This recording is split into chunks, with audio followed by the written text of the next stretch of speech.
Hello everyone, welcome to today's live broadcast, The Teen Brain, Insights from Neuroimaging. I am Judy O'Rourke of LabRoots and I'll be your moderator for today's event. Today's educational web seminar is presented by LabRoots, the leading scientific social networking website and provider of virtual events and webinars advancing scientific collaboration and learning. We have a few important announcements before we begin. This webcast is designed to be interactive and we encourage you to ask questions during the event. You can submit questions by typing them in the Q&A box, which can be found by clicking on the green Q&A button at the lower left of the presentation window. We'll try to answer as many questions as we can. You can enlarge the slide window by clicking on the screen icon in the lower right-hand corner of the slide window. If you have any technical problems viewing or hearing this presentation, please click on the support button at the top right of your presentation window, or submit your problem through the green Q&A button lower left. This is an educational webinar and thus offers free continuing education credits. After the webinar is over, please click on the CE button located in the bottom left-hand corner of the web page and follow the process of obtaining your credits. I would now like to introduce today's speaker, Dr. Jay Geed. Dr. Geed was a postgraduate fellow in the Child and Adolescent Psychiatry program at Duke University School of Medicine from 1989 to 1991, and then accepted a position as clinical staff fellow at the Child Psychiatry branch of the National Institute of Mental Health, NIMH. He was promoted to senior staff clinician at the NIMH in 1997, and he was named the chief of the brain imaging section in 2001. In 2010, he was appointed adjunct professor at the Johns Hopkins Bloomberg School of Public Health. Dr. Geed is board certified in general psychiatry by the American Board of Psychiatry and Neurology, with added qualifications in geriatric psychiatry, and by the American Academy of Child and Adolescent Psychiatry. Please refer to Dr. Geed's image in the top left corner of your screen for more information about him.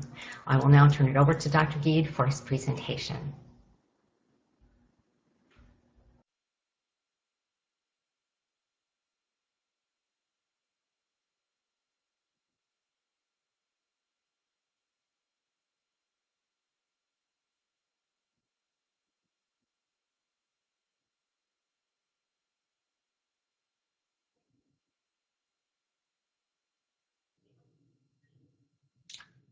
Hi, everyone.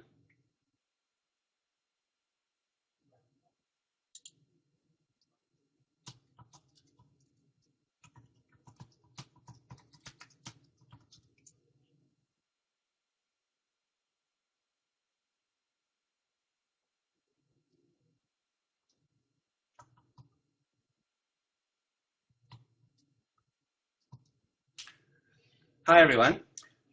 My name is Jay Geed. Today I'm going to be talking to you about the teen brain and how its changeability makes it a time of vulnerability, but also of enormous opportunity. When I tell people what I'm going to be talking about, I tend to get some unsolicited feedback, such as this should be a very short talk. You mean they found one? Isn't that a contradiction of terms? Or along this theme of search for the elusive, my next talk will be about the Loch Ness Monster.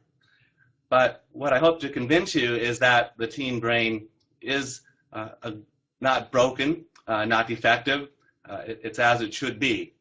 This notion that teen brain is an oxymoron, that it's an example of biology gone wrong, is reinforced in several books, such as The Primal Teen, Get Out of My Life, but first could you drive me and Cheryl to the mall? Now I know why tigers eat their young, and more straight to the point, yes, your teen is crazy, but teens do have brains, and with modern technologies such as magnetic resonance imaging, we can, for the first time, look under the hood at the living, growing brain. And what we've found is that the teen brain is not broken. In fact, it's pretty amazing. If you remember nothing else from this presentation, what I hope you remember that the adolescent brain, it's not a broken or defective adult brain. It's not half-baked. It's not just simply between a childhood and an adult brain.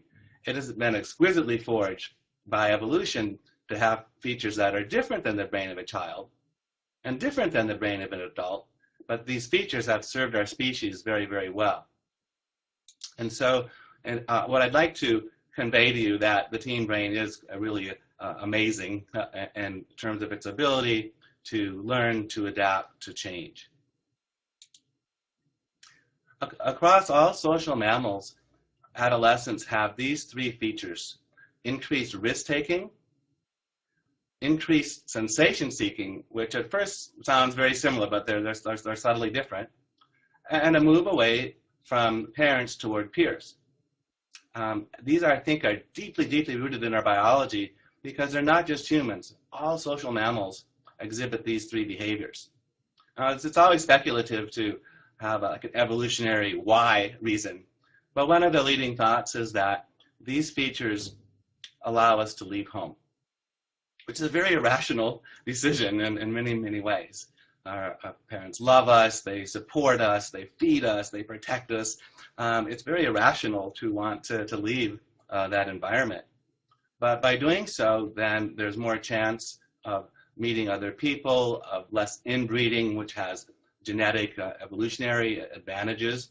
So it's not so much of a moral right or wrong. It's just that it works better if the genes are more diversely integrated, if there's greater variability. So we wouldn't be well served to try to eliminate these features in terms of they're so deeply rooted in our biology, but we want to keep them non-lethal. We want to harness these behavioral tendencies for good and minimize the risk for dangers in terms of car accidents, firearms, drugs, a lot of these new risk factors that weren't really there when our brains were evolving.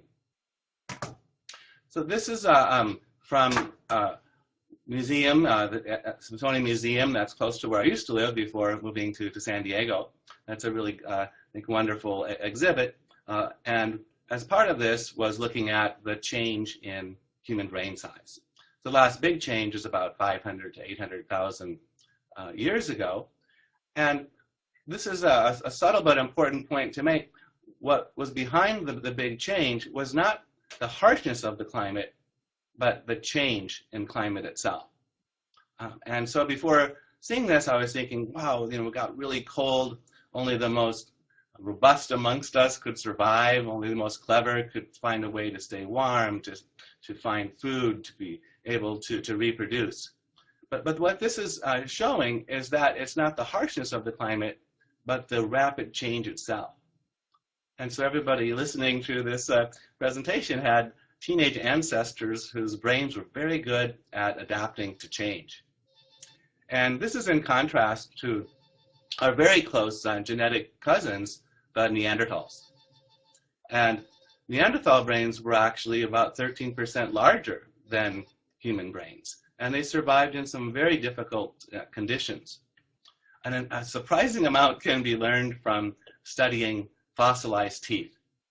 It's actually in some ways redundant because everybody's teeth at this moment are fossilized in the sense of being calcified, mineralized cells.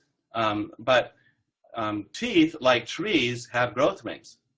And for trees, it's called dendrochronology. And you can map out the growth each year in terms of years that had a lot of water or good growth conditions have larger rings, years that there was less rainfall, less growth, shorter rings, and you can get very precise correlation amongst different trees in terms of identifying the exact years of growth and climate.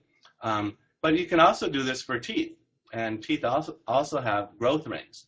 And it's a very good indication of maturation. So as long as you are having these growth rings, as long as the teeth are growing, then you're still maturing. And when the growth rings stop, that's an indication of maturation. So if you find a 12-year-old Neanderthal fossilized tooth in a cave, he'll be likely to be with his children, not his parents. And this is framed in often as surprisingly rapid growth in Neanderthals. But I think that's the wrong way to look at it. What's surprising is the protracted growth in humans. We're the outliers. We're the ones that are very different than any other species. A very long time of being protected by our parents. So 30% of college graduates live back at home for at least a year. And I'm not criticizing that. There are very good financial and other reasons why that may be the right thing to do. But even before modern college and education things, compared to any other species, we have a long time of protection from our parents. It's one of the most distinctive things about humans. And in general, across mammals, even across avians, the longer the period of protection from parents, the better the brain, in terms of more complicated food gathering strategies, more complicated social structure, more complicated problem-solving behaviors. But it's a trade-off. But we have this very long time where we can, in a sense, keep options open. The human brain can adapt to incredible different environments. We can live on the North Pole, we can live on the equator, almost everywhere in between. We can even live in outer space for a little while with technologies that our brains have developed. And so it's this ability to adapt and change that was so essential for our survival. Neanderthal brains didn't have this adaptability. Their tool use hardly changed at all for about 200,000 years. And of course, there was inbreeding. We're all a little bit Neanderthal. But one of, I think, the most critical differences between Neanderthals and humans is teenagers. Human teenagers having this very stretched out period where their brain can figure out what is the demands of this environment. Is it to stay warm, to find calories in a frigid, cold environment? Is it to find out what fruits and vegetables are edible in a warmer environment? I mean, it's phenomenally adaptable. And I think that adaptability is really being put to the test now with the digital revolution. Digits aren't fingers and toes, but ones and zeros in terms of how much of our day is spent interacting with ones and zeros, as we're doing at this moment. And so I've been very interested in this interface between the digital revolution, which I think has had huge changes on the way that we learn, the way that we play, the way that we interact with each other. That revolution's often overused hyperbole, but I think when we look back, this really will be seen as a revolution in human history and the amount of time that we spent interacting with screens and digital devices.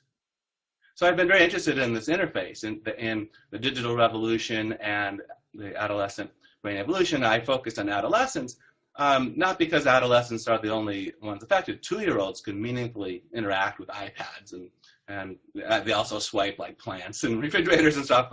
But people beyond adolescence also use a lot of the digital technologies. But adolescents are sort of in this sweet spot. They're young enough to embrace the changes, but they're old enough to master the technologies. So even bright 14-year-olds can often run circles around even computer science teachers in their school. So I think this is a very active field right now in terms of looking at the digital technologies and how they affect the lives of teens in health and illness, their potential for recognition, intervention, and improving lives. But it's a very fresh and active area. And often the fundamental question is this too much in terms of all the time with smartphones and so much of our lives interacting with screens? And like most interesting questions, the answer is it depends. And what it depends on and how it depends and what it depends on is the stuff of science and the details of the paper. But I wanted to look at it with a little more nuance in terms of the 3 domains of learning, play, and social. So the upside to learning is phenomenal in terms of immediate access to the best minds on the planet, TED Talks, Khan Academy, that it might not have sort of gone this way in terms of free access and almost ubiquitous access, but it has. It's just there's so many things that you can learn online, a click away. as an opportunity to meet each student exactly where they're at developmentally, personalized instruction. And to me, when I talk to my teenagers, I'm frustrated that they're not more amazed at that you can find out so much online, more so than kings and queens and president of government even 30 years ago. We have access to way more information than at any time in human history. There's a concern about this signal to noise in this vast ocean of information. How do we find the truth from the lies? How do we harness this information to solve problems, which I think is one of the fundamental goals of education and the change that's needed in education. We need to prepare our students for their future, not the present of their parents. And it's hard. It's hard to change this educational systems. Each generation that gets older and older, it's harder to adapt to the new technologies. But this, I think, is one of the fundamental challenges of our time. There's also a concern that the information is a mile wide and an inch deep, that people just skim the headlines, that it's all so immediate and fast, nobody did. And that could be the case, but there's not a lot of evidence that that's all that's happening. If you want to dig deeper, you can actually do it more efficiently. You can follow links. You can you can get access to other papers. So that may be some of it a risk, but it's not a given. And people, I think, underestimate how often people do dig deeper and can use the technologies to really improve the scholarship. But this is a big controversy in terms of whether this immediacy is dampening our skills of patience and persistence, and whether this will be a generational difference. The other aspect is multitasking in terms of that not only people have almost 11 hours of the day with screen time, about 30% of the time people are doing more than one thing. So you're doing your homework, but you're checking your Facebook status, listening to some iTunes, maybe eating some ice cream.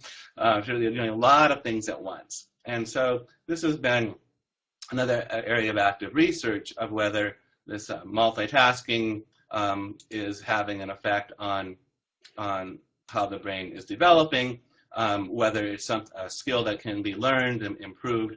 And the jury's still out. I mean, it seems to be clear that you can't do a whole bunch of things as well as you can one thing.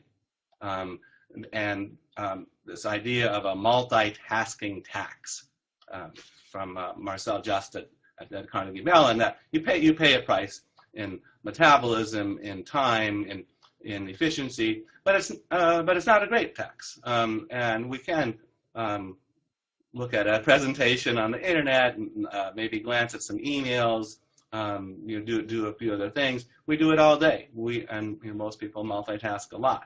And how often do you need to be just purely monotasking, focusing, doing your absolute greatest work? It might be nice sometimes, but it's probably rare that we have to really be at our 100% best for many tasks. But this is a big area of investigation in terms of, can we harness the brain's plasticity in the younger years? Can we learn to multitask better, or is it better to focus on the monotasking aspect of learning how to focus on one thing through meditation, through training, through practice? The other aspect of the digital revolution is play. These games are really fun. And the R&D on these has now surpassed militaries. Some of the most clever computer scientists in the world are working on games. There used to be the complaint that it'll turn people into couch potatoes, that the games are too passive. No longer true. With Wii Fit, Connect, these other devices, you can be as physically active as you want to adjust the settings for. You don't even need to hold things anymore. The technologies can look at where your head and elbows and knees and joints are, and interact with you without having holding the devices or to wear special clothing. It's just they're phenomenally engaging to the brain in terms of they play the brain's reward systems, masterfully. We have this sort of steady trickle of dopamine for novelty. People in bank lines, about 30 seconds, 80% of people will have a phone out, checking their phone. That we aren't very good at boredom anymore. And again, I'm not to judge that as good or bad, but it's so different. Our brains are used to having nearly constant stimulation. If we don't have access to it, we get uncomfortable. It feels unpleasant. And whether there's a downside to this in terms of sometimes boredom generates creativity and imagination and other things. So like almost everything I'll say about this, it's nuanced in terms of, but maybe you can have better imagination with the aid of the internet and other input. So I think that one of the issues is this kind of turning the brain to mush? Is there something wrong about having really fun games and easy access? I don't think it's so much that, and that it's just they're so fun that it'll take time away from homework. That there's only so many hours in the day. Almost always the games and the freedom to surf the net on your own terms is going to be more fun than homework. Exposure to sex and violence, it's ubiquitous. It'd be hard not to come across sexual content on the internet. Violence as well, so the amount of time with violent video games has gone up fourfold just since 2002. The degree of violence is limited really only by our imagination. It's gone kind of over the top, and so there's a lot of concern about this eroding the moral fabric of our nation, that the implications of this. And so it's been surprising that real-world sex and violence are at all-time lows in the U.S. So unwanted teen pregnancies, all-time low. Sexually transmitted diseases among adolescents, 47-year low. Abortions amongst adolescents as well, 47-year low. As is real-world violence in terms of since they've been measuring all-time lows. This is, if it was the other way, it would be all over this. Of course, this is, the cause of this. So it's generally puzzling in terms of it's they're not violent, they're not mugging you in the street because they're in their basement, playing games, and there may be some truth to that, but it could be more profound that people are working through sex and aggression in virtual environments that aren't hurting other people. And these are part of the human condition. They're the prime directives. We need sometimes aggression to stay alive, to protect our family, our resources, our loved ones, and we need sex to propagate the species. So the idea isn't to eliminate these drives, but to keep them non-lethal and to make optimize the good and minimize the bad. But it's been interesting in terms of the concerns of how each generation that changes, it usually causes alarm amongst the existing generation going back to dime novels, TV, radio. This has always been the concern that something horrible is going to happen from these technologies. The other big aspect is social interactions. So about 25% of traffic is porn, 25% is social media, things like Facebook. I think it fills a profound human need in terms of what people really like to connect socially to these technologies. And one aspect of this is this idea of a more global community, where young people were watching the same internet videos, cats playing piano, or whatever the current ones are. But a lot of prejudice is ignorance. We don't understand other people, other cultures. And with all of us sharing a lot of the same content, we see that we're much more alike than different. People love their families. They want to do well by their parents and society. They may have different foods and religions and dress and cultures, but fundamentally we're a lot more alike than different. And this has been borne out in studies that where 17 to 21-year-olds are much more globally minded, they're less provincial, they are aware of what's going on in the world. And this could be a very nice upside to having a world of shared content. The downside in terms of that, there's just something wrong about interacting so much through screens, that we have evolved to be together, to smell the same things, to feel the same things, a very subtle facial expressions, that a lot of our brain is dedicated to social skills that we need to get along to stay alive, in terms of that's what our species did well. We're not the biggest, strongest, fastest, but working together in groups to stay alive and to reproduce. But that is just like it's very different in terms of, and are there going to be implications of spending so much of our time in such a different way? Cyberbullying is a big concern. Again, it happens. It's tragic, when it does. But it hasn't. There was bullying before the internet. There is I think, a growing recognition of the accountability that what happens in Vegas stays in Vegas, but what happens on the internet is there forever. In terms of that, if there is bullying as well, it's traceable. You're accountable for it. So not to minimize that aspect. I think it's another sort of area of ongoing study.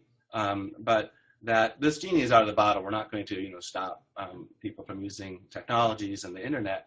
And so fundamentally, I think a lot of the concerns come down to this notion that, as my grandmother would say, it's just not natural. There's something odd about spending so much time with these screens that we weren't evolved to do this. A counter argument to that is that reading's not natural either. Reading's only about 5,000 years old. So throughout most of human history, nobody read. And now a lot of us spend a lot of our waking hours with words or symbols. And 10,000 years ago, in terms of hunting, gathering berries, now this time reading, it's so different. And that's really my most fundamental point, that what the key is that the adolescent brain is changeable, that it can make these incredible adaptations. And this changeability is a double-edged sword. It does create some vulnerabilities, but also opportunities. And much of my career has been spent trying to understand this changeability, how the brain actually changes, what influences these changes in terms of diet, exercise, second languages, drugs, music, sports, all of the things that might influence brain development in health and illness. And the study design is pretty non-creative, admittedly. So you have people get their brain scan now, you're actually in the womb, but at any time along life, have people come back at about 2 intervals. Nothing magical about that, just sort of pragmatics and logistics. A lot of studies are kind of these 2 intervals, and people come back and we do whatever the most current brain scanning is, get DNA from blood, saliva, or skin cells, and see how people are doing at home, at work, at school, doing behavioral assessments, doing clinical assessments. So these numbers are ever changing, but over 10,000 scans, about half of them healthy, typically developing youth, and half of those twins. And the other half from clinical populations such as ADHD, autism, child schizophrenia, depression, 25 other illnesses that we're looking at. So this is just a joke slide showing why MRI is better than CAT scans, because you can put a cat in an MRI.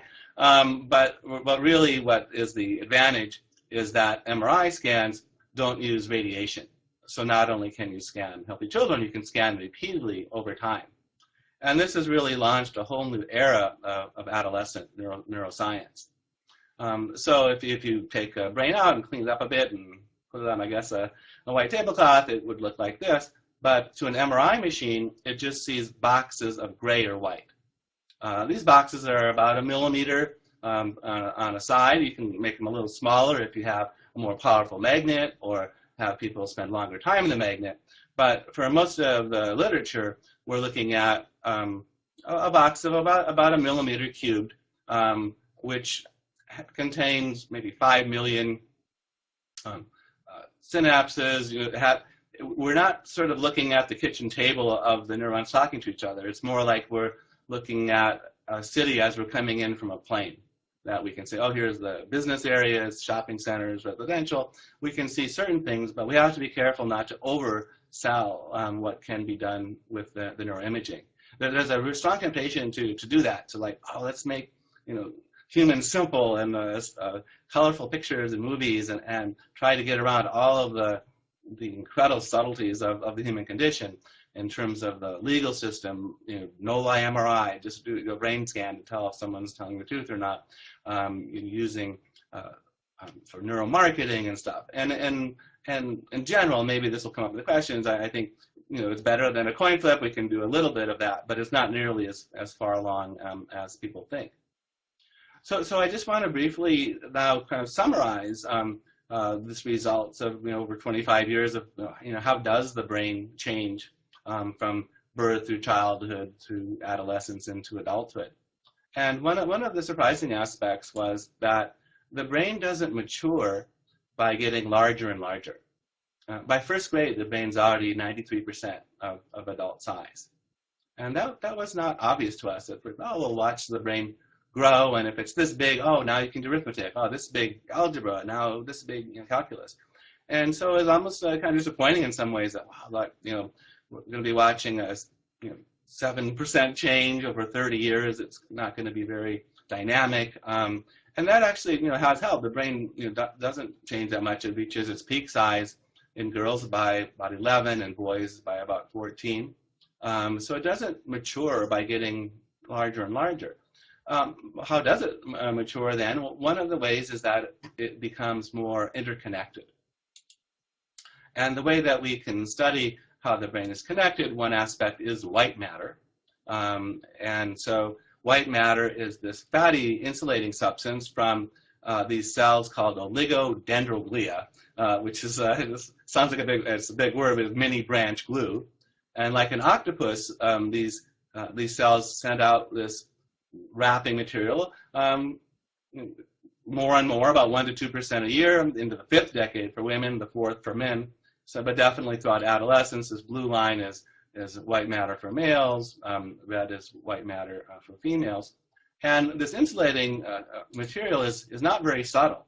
It really, really helps. What happens if you look really closely between, to me they're like little hot dogs, the electrical signal can hop from gap to gap. And this really speeds things up 100 times faster with the myelin. And the other part is that the way this works is gates open up and positive ions outside can then rush past through the previously locked gates into the cell axon, and that's how the signal is propagated. A lot of the energy of our bodies, about 20–25%, is spent reloading these membranes. And so now we only have to reload at the gaps instead of all along the way. So the cells are ready to fire 30 times faster. That's a huge increase in bandwidth. 100 times the speed, 30 times to reload, a 3,000-fold increase. So this is responsible for many of the behaviors of humans and things that we can do uniquely well. But it's not just pedal to the metal, optimizing speed. It's all about the timing, because information in the brain is all about the patterns in terms of the networks and the firing. And so the myelin helps not just the faster the better, but in the exquisite timing of how different parts of the brain can communicate. So a brain cell in the front part of the brain will need to get information from the visual system in the back, from the auditory on the side, from the reward systems in the middle. And all this information has to arrive at a very tight window, 50 millisecond window, 51,000ths of a second. Adds up all the yays, all the nays, decides to fire or not. But it's amazing it ever works. The timing is so critical. But a trade-off is that as the myelin is laid down, it releases molecules that prevent the plasticity, prevent further arborization and this change. So that's the trade-off as we go through the teen years. We have fewer but faster connections, the connections that we use that lead to good outcomes are reinforced, strengthened. The connections that lead to bad outcomes are physically removed. But it's this trade-off between specialization and plasticity. Overall, it's 1 to 2%, but there are certain parts of the brain where there's like dynamic activity 50% in 1 year, and other areas that are slower. But this also gives us notion of sensitive or critical periods, where as we understand where the different parts of the brain are being most actively changed, this is when the environment may have its biggest impact, which has educational and interventional implications.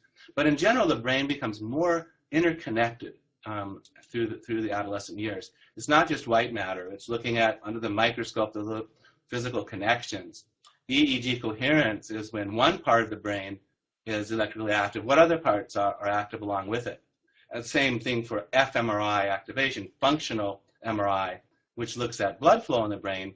But when blood flow is changed in one part of the brain, what other parts of the brain are increasing or decreasing related to that?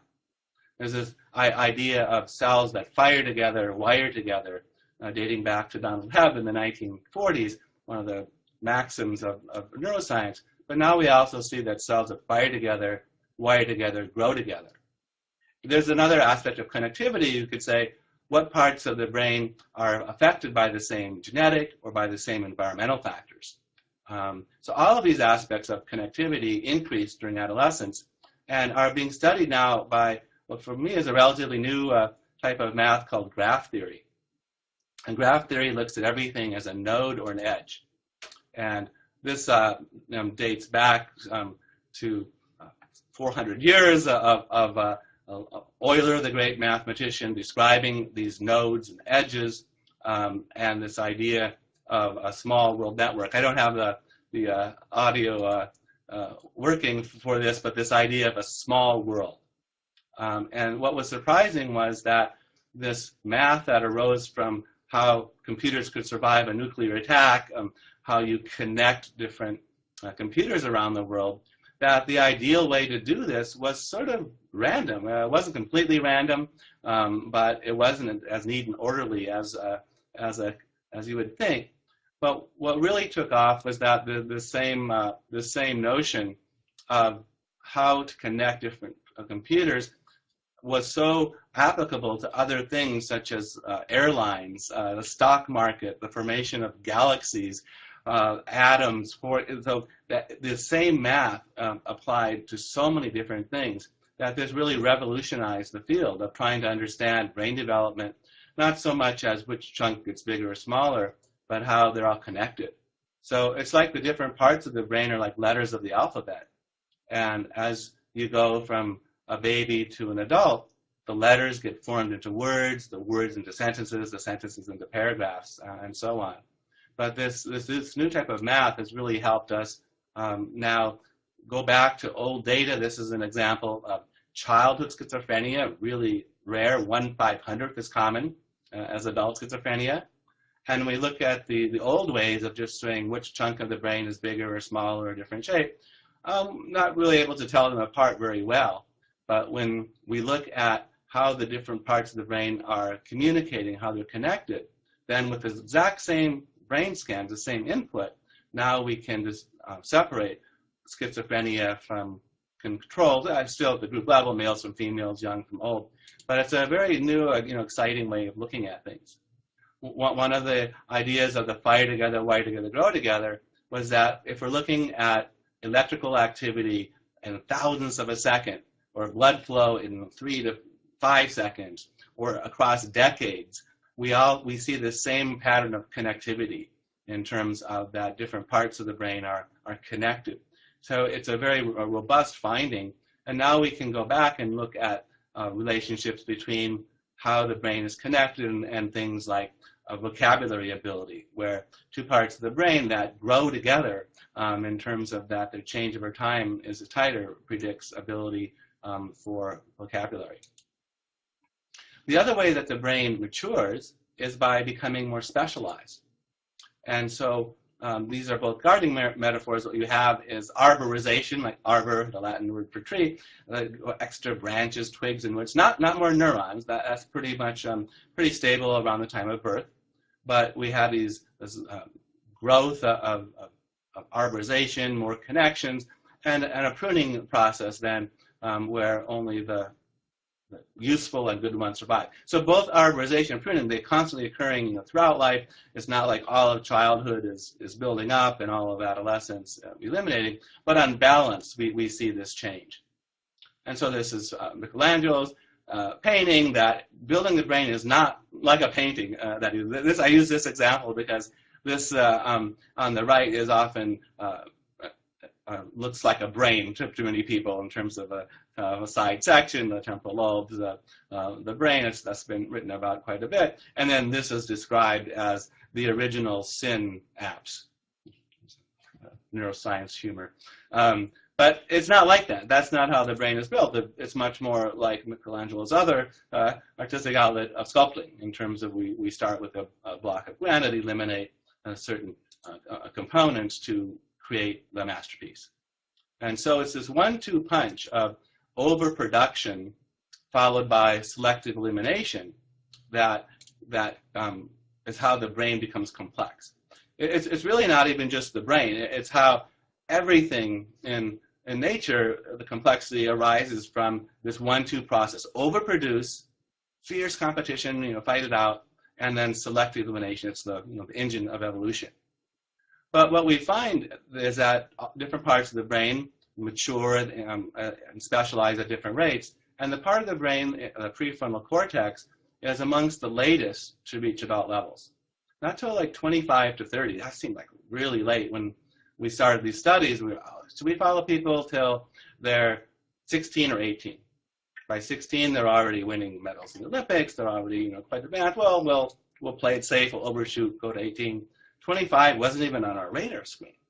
We somewhat joke that if you go to the airport to rent a car, you have to be 25. Also pay really high insurance rates. And we're like, oh, no wonder neuroscience is suffering. Hertz has all the best neuroscientists, and we can't be making progress. But it didn't really go away in terms of like that. At this age, your immune system's the best, resistance to cancer, reaction times, tolerance for heat and cold. Almost anything you measure, you're at the top of your game. But morbidity and mortality go up 300%. So number 1, car accidents. 2 and 3, suicide, homicide. But all of the top 10 related to judgment, decision making. And so this really became a theme that the brain is still under construction through not just through the teen years, but well into the 20s. But again, a good thing, or we wouldn't be here in terms of the this ability to stay flexible, to be able to adapt, to change is essential for our survival species. But this is an aspect where it's not as good as it's going to get for things like long-range planning, controlling our impulses, having to organize and implement plans. And so this is a part of the brain right here that is still under construction for quite some time. And it's such an important part for the behaviors that we see. It's involved in things like time travel. So humans can imagine the past and the future, integrating things from the present. Kind of jargony, but things like counterfactuals, what ifs. We can play out different scenarios in our mind, and we get better and better at this into our 60s. More sort of scenarios can be run in our mind. The philosopher Karl Popper said this wonderfully, that our hypotheses die in our stead, that we don't have to fall out of trees and get eaten by animals so we can run these scenarios in our mind. And this is part of what the prefrontal cortex can help with. Not by itself, but as part of a node in a circuit. It's also what gets clogged up when you try to do multitasking. So when you do have people do things like driving while talking on cell phone things, this is a part of the brain that's even more vulnerable for adolescents. This is still being developed, and so multitasking is even greater risk for those sorts of things. But there are many implications for this in terms of this for voting, for making decisions about marriage, about sex, about career, about spouses. A lot of these decisions and happen before age 25. And we need to understand what influences in terms of what do we do as a parent, as a teacher, the effects of medicines, video games, exercise, all these things. They could affect this 1-2 punch of overproducing followed by selective elimination. The last point I want to make about the brain maturation, that it's not just a matter of the prefrontal areas being under construction for a longer time, that it's also related to a part of the brain called the limbic system, or the reward circuitry, that is activated at the time of puberty. They have a lot of hormone receptors, so around age 10 to 13, we have this explosion of development in these areas that intensify our passions, sex, aggression, social drives. And this kind of gap then between the early maturing limbic regions and the later maturing frontal regions account for many of the behaviors that we see. And the currency for these behaviors is dopamine. In terms of making a good decision, pleasure, dopamine goes up, reinforces those connections. Bad decision, pain, unhappiness, displeasure, dopamine goes down. Don't use those connections, don't keep those connections. And the dopamine is where it's a very primitive type of molecule. It's involved in many things: movement, motivation, reward, well-being, but also addiction. So all things that are addiction, they hijack this dopamine reward system. And in fact, everything that's addicted, from drugs to shopping, sex, and even things like sleep and hunger, they all affect the same fundamental reward system, increased dopamine in a small part of the brain called the nucleus accumbens. But I think it's why addictions can be so challenging to treat. It bypasses the frontal cortex, it bypasses things. It's a very fundamental attack on our reward systems.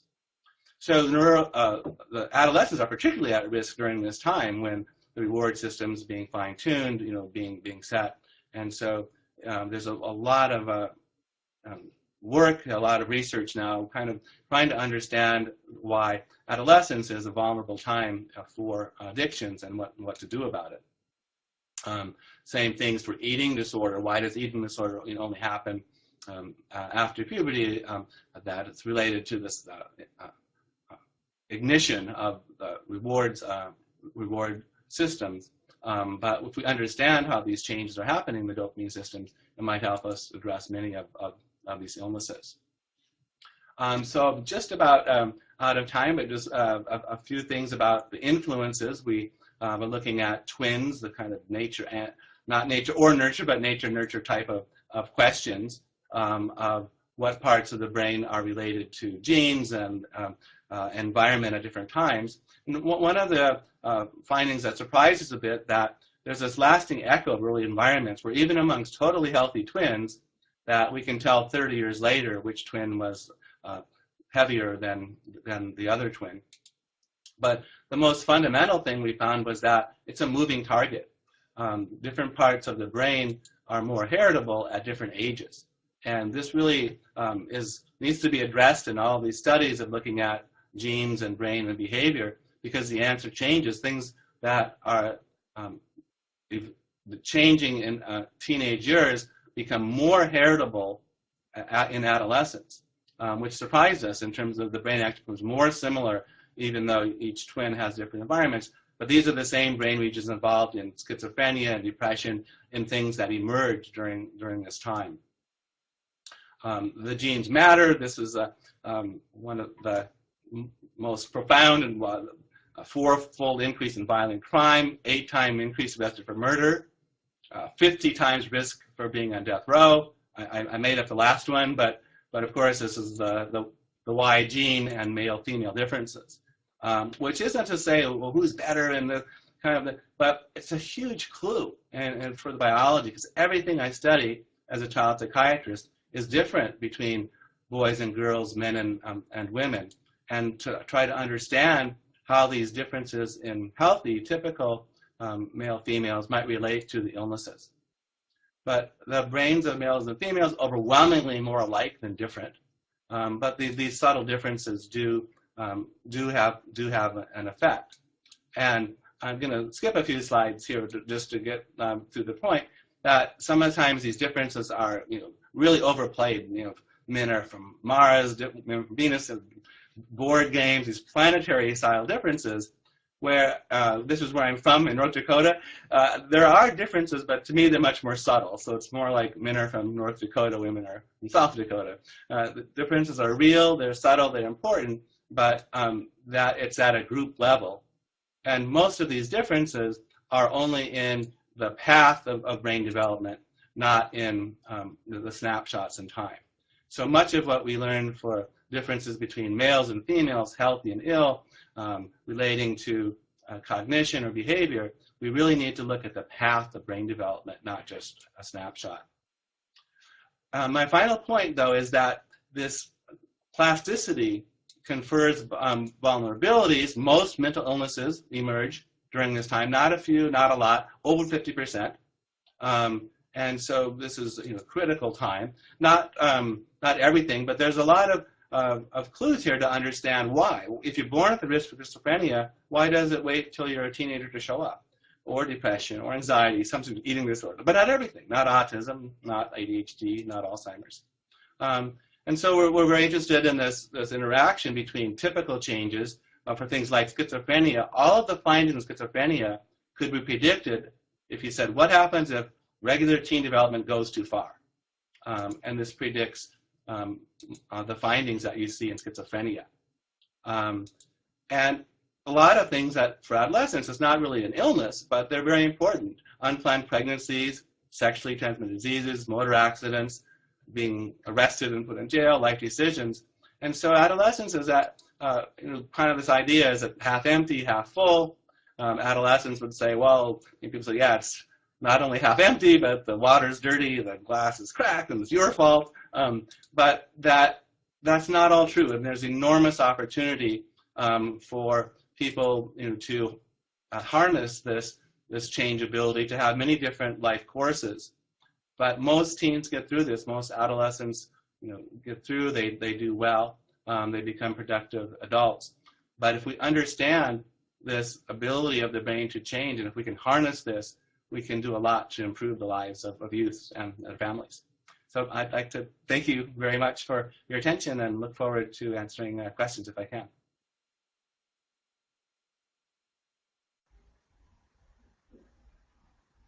Thank you for that informative presentation. Before we get started on the question and answer session, I'd like to remind the audience how to ask questions. You can submit questions by typing them in the Q&A box, which can be found by clicking on the green Q&A button in the lower left of the presentation window. We'll try to answer as many questions as we can. The first question is, has the mouse to human innate immune system model of receptor-mediated cell type differentiation been linked from fossilized teeth to ecological adaptation via brain development? Let me know if you want me. So one of the,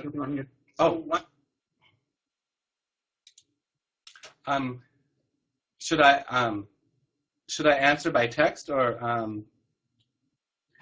So one of the challenges of going from mouse models to humans is the prefrontal cortex itself, which is uniquely human.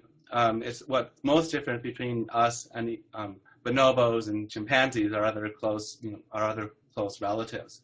And so this has been one of the challenges in terms of the part of the brain that is sort of most interesting during adolescence, the prefrontal cortex, which matures the latest, which is most different between man and mouse, is particularly hard to study during these adolescent years.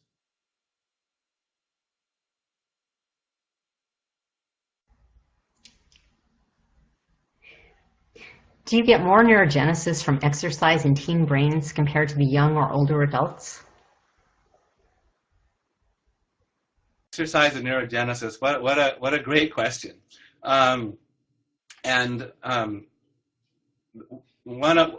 It's unknown in terms of whether there's a pronounced effect during adolescence, but even with aging. So for Alzheimer's disease, dementia, the most effective treatment right now is exercise, and it's not just sort of the general stuff, oh yeah, we should all exercise and eat well and get enough sleep and stuff, that it has direct and known mechanisms on neurogenesis through intermediaries like insulin growth factor genes, and so it's a really active area right now in terms of looking at physical activity in the school systems, in interventions for depression, for anxiety, and it's one of the things that we're going to be focusing on in this new large study called ABCD, Adolescent Brain Cognitive Development, looking at 12,000 9-year-olds as they go through the second decade of life.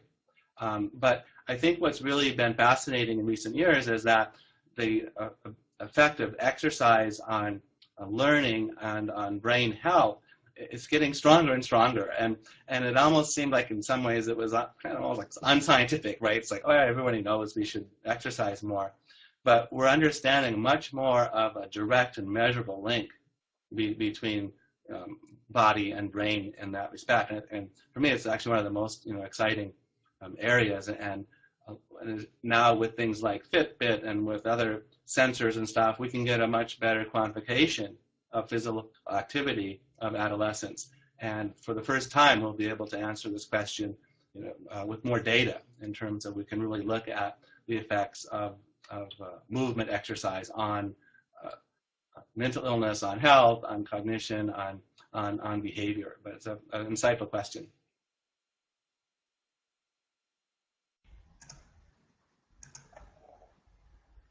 In regards to the different levels of white matter in males and females, was this in one particular area or was it uniform all around? Really good question. So really, before we used to think that it was more like uniform in terms of, but now we see that certain parts of the brain have more androgen male receptors, other parts have more estrogen female receptors, and that it's a moving target in terms of development. And so the question is just exact same question we were wondering about. Just as an example, so whether you have early puberty or late puberty, and it has such a broad range from 9 to 15 is all healthy, typical puberty. For something so important, you would think nature might have constrained it a little bit tighter. But whether you have had early puberty or late puberty doesn't affect your abilities on doing a Rubik's Cube, you're solving maze problems, on doing many math problems or things. That doesn't appear to be as affected by puberty and by male-female differences. Other things are affected more in the decision-making realm. And so if you're a male, then things that lead to sex, leading to prowess, will be more motivating. For females, social standing, other aspects. So for certain types of tests and certain types of decision-making, male-female differences are stronger. For other cognitive things, they're not. And so we're starting to separate this out a bit. But one of the things that we're trying to understand is that things that are more common in boys are all at birth, early in life. ADHD, dyslexia, autism's 4 to 1, 7 to 1, male if more severe, really different. It's not not a little bit more. And then things that are more common in females, depression and panic attacks and anxiety, are only more common after puberty.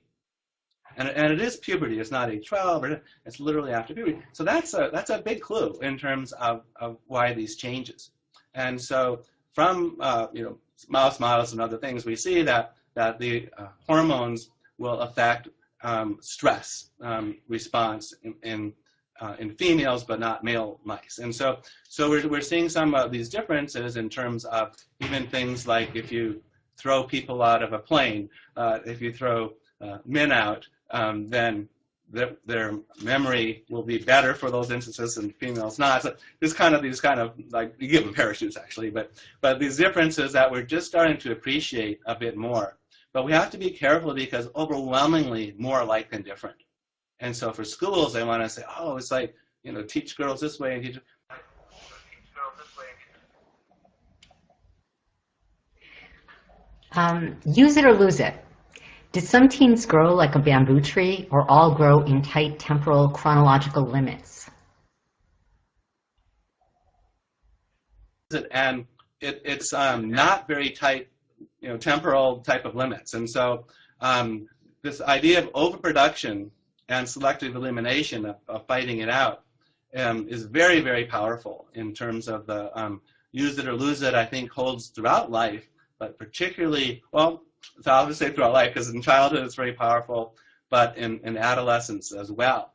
And if we can understand when to practice sports or different cognitive skills and stuff, it's very powerful. But the ability of the brain to change based on the use it or lose it is really powerful. It's really that the genes and our biology set a pretty broad playing field, but what we do with the brain really makes a huge difference in what it ends up to being specialized in.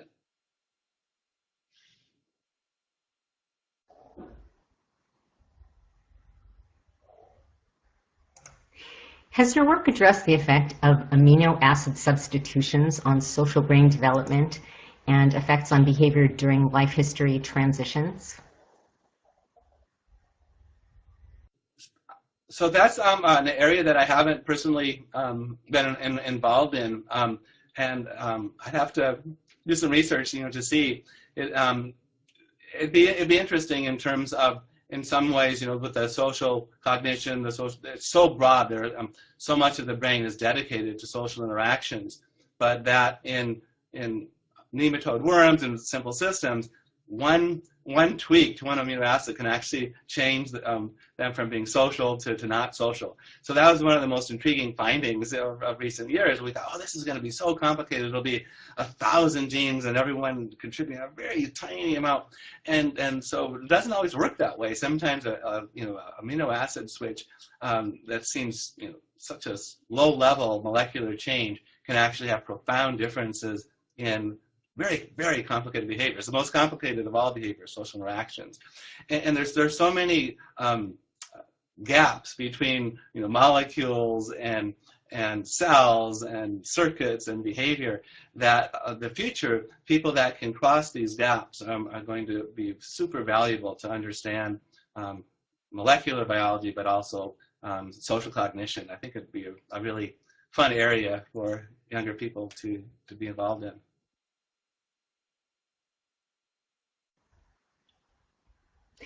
For a given stress, the pattern of change in the amygdala and hippocampus can be different. While the hippocampus can shrink in volume, the amygdala can increase in size. Can you explain the underlying mechanism for this different pattern of change?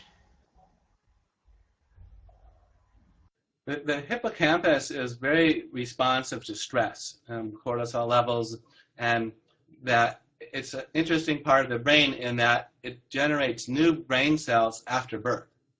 There's only a few areas that do that. The olfactory system and part of the cerebellum and this part of the hippocampus. So the hippocampus is very responsive to the environment. It's sort of involved in memory, acquisition, storage, retrieval. It needs to sort of stay flexible in terms of it needs to stay responsive to the environment.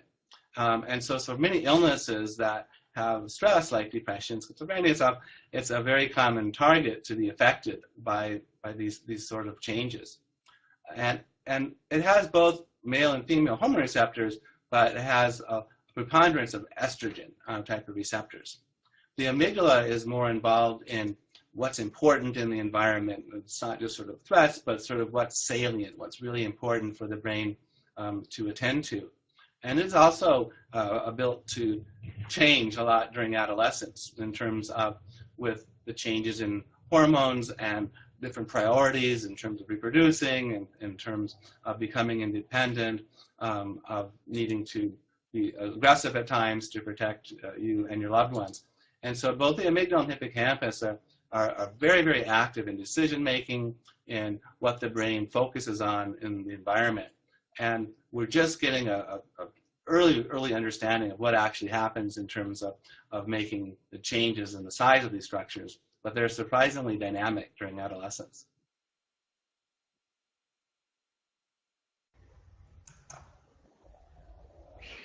Thinking about teen brains as a work in progress, what is your point of view about trying to improve PFC function with prescribed medications? Could it bypass the natural progression and create areas that won't be connected in the long term? interesting question of that when we think about the prefrontal cortex being under construction for a long time, to try to fix that, to try to make that better. I think it's the wrong way to go. That the prefrontal functions, they are really important for success in life. Self-regulation, doing the hard thing, waiting for larger, later rewards versus sooner, smaller, is one of the things that's very predictable as we go from childhood to adolescence to adulthood. We are much better at waiting for larger, later rewards as the prefrontal cortex matures.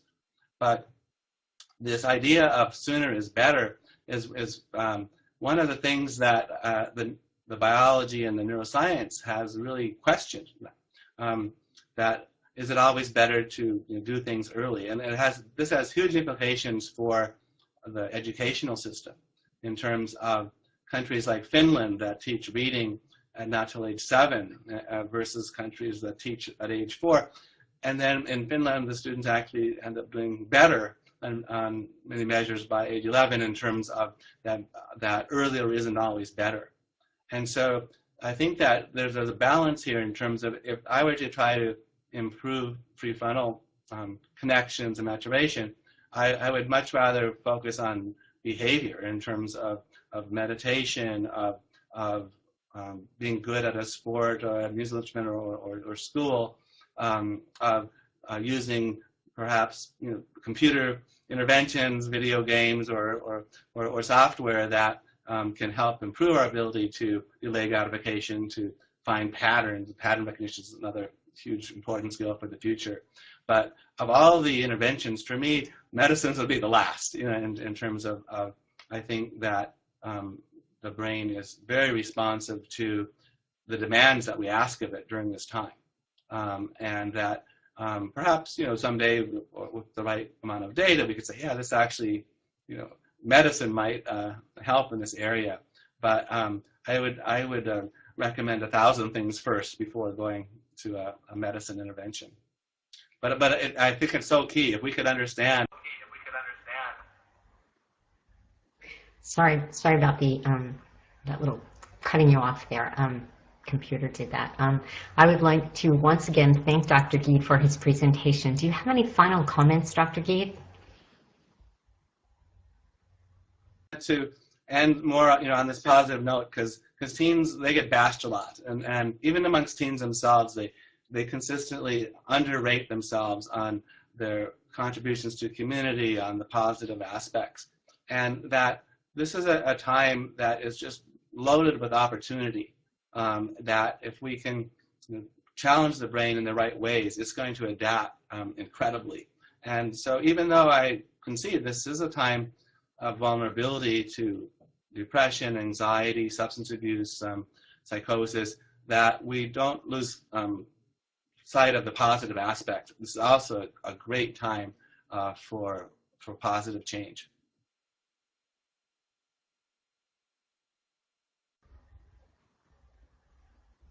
Thanks again.